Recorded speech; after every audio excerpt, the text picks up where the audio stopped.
So every time I criticize how poor people think, some people get really angry at me and tell me that I shouldn't hate poor people. And I'm like, are you out of your mind? I don't hate poor people. I was poor for the majority of my life. And when I say poor, I mean poorer than 99% of people watching this. I want to hear this bullshit of how I hate poor people. But what I do hate with my entire being is the poor person mentality.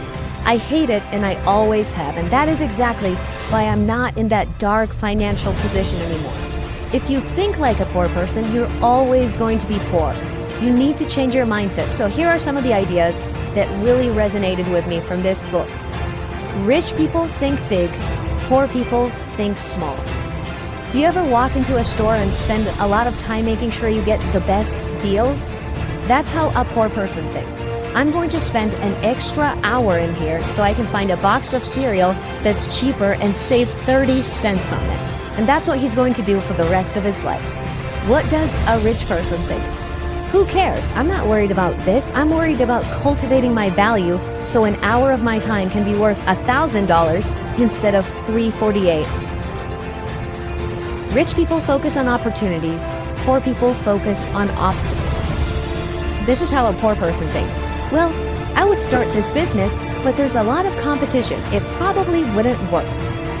A rich person would acknowledge the competition, but at the same time focus on, well, but is there any unique value I can bring to the market that's currently not there?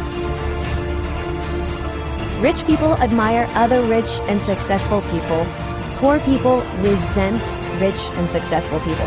This is a huge one. I remember when I was little, a nice car would drive by and everyone would say something like, ugh, look at that douchebag. Look at that douchebag. I wonder how many babies he had to kill to buy that car. And I never really felt that way. I thought, I'm happy that guy has a nice car. I'm going to grow up, and if I want a nice car myself, instead of bitching about it, I'm going to pick up a book and learn how. And this doesn't even have to do with money specifically. Poor people have a broken life ideology in general, and not having money is just one of the manifestations of that. It's like when a skinny fat person walks into a gym and sees someone who's jacked and in a great shape, and his first reaction is, huh, look at that douchebag. I wonder what kind of steroids he's on. And it's like, look, dude, not everyone who's in a better shape than you are is on steroids. I know that's really hard to believe, but just try. And even the guys who are on steroids have 100 times better work ethic than you do. Rich people are willing to promote themselves and their value. Poor people think negatively about selling and promotion. This is a pretty crazy one. I remember I started selling used phones at about 12. And I was actually making quite a bit of money. And I think I was bragging to my dad once, and he looked at me and he was basically like, what are you so proud of? You're just selling stuff. Like, there's actually a demeaning word for someone who sells stuff in my native language. And I just stood there thinking, this is weird. So selling is something to look down on. Making money is something to be looked down on. I mean, of course it's not important, but then I look at what you do all day, and your entire day revolves around making money. You dedicate all your time to making something that I apparently should be ashamed of making. And I look around and everyone's still like that. Oh, money's not important. It's like almost taboo to talk about it. Even my videos, they get the most negativity if it's about money. Yet this is the one thing that people sell their entire lives for. It blows my mind. It's like talking to a teenager about sex who constantly gets uncomfortable. Yes, honey, sex is a very important and enjoyable part of life. You don't have to be ashamed of it. Rich people choose to get paid based on results. Poor people choose to get paid based on time. I love this one. I love hearing, I deserve $15 an hour. I deserve $20 an hour. Yeah, but that's not how the real world works at all. If I work on a business for a year straight right now, and I work 16-hour days every single day, and I finally deliver a product that isn't useful, no one's going to give a shit. Let me ask you, are you going to buy my product just because I put a year into it?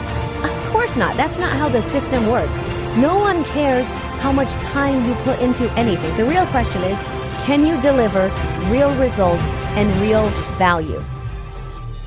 Rich people manage their money well. Poor people mismanage their money well. With the amount that the poor people complain about their financial situation, you would think it would make sense to pick up a book and learn about the very basics of money. But no, almost every poor person I know has no idea about even the very basics of managing money. They have no discipline with it, they wait for that paycheck and have no idea what they're doing once they get it, and that's it. Instead of being jealous and constantly criticizing, picking up a book like The Richest Man in Babylon would be a great start. Rich people have their money, work hard for them. Poor people work hard for their money. Again, going back to the thing of, I work hard, I deserve to be paid this much. Look at that guy, he doesn't even work as hard as I do, and he makes 100 times more than I do. And I'm like, that's the most normal thing. That is how the universe works. If you walked into the gym right now and you saw a bodybuilder who had just worked out for an hour doing exercises like squats and deadlifts, and then you went on the elliptical and did it for 5 hours, you can't complain about how you worked 5 times as hard as that guy and you're not seeing results. No one gives a shit. The universe doesn't give a shit about how hard you worked. That guy's going to gain muscle and you're not. Rich people constantly learn and grow. Poor people think they already know. This is one of the biggest obstacles right here. When I was poor, I said, I don't know anything. I suck at this. I'm going to pick up a book and learn. But the problem is, most people who are poor also think they already know everything. And that's why they'll always be poor. I grew up in a post-Soviet country, and this was basically everyone around me. Some guy who read Tolstoy at some point and got 2 degrees, and now he thinks he knows everything. I mean, of course he wouldn't listen to some lowly person who sells stuff. Come on, selling stuff? He read Tolstoy when he was a kid, guys. He's not gonna go that low, even though he does work as a manual laborer during the entire day so he can feed himself. But learning about money and how it's made? Come on, please don't offend an intellectual like him like that. This is like the biggest plague. He doesn't even know the most basic concept of paying himself first, but he thinks he's this big genius that's got the whole system figured out. It's ridiculous. So there you go, some of my favorite ideas from this book. Again, please don't say something stupid in the comments below about how I hate poor people or whatever, but you're right. I do hate how the majority of poor people think. It's like a disease, and I decided I was going to get rid of it, and that's exactly why I've improved my financial situation 1,000 times.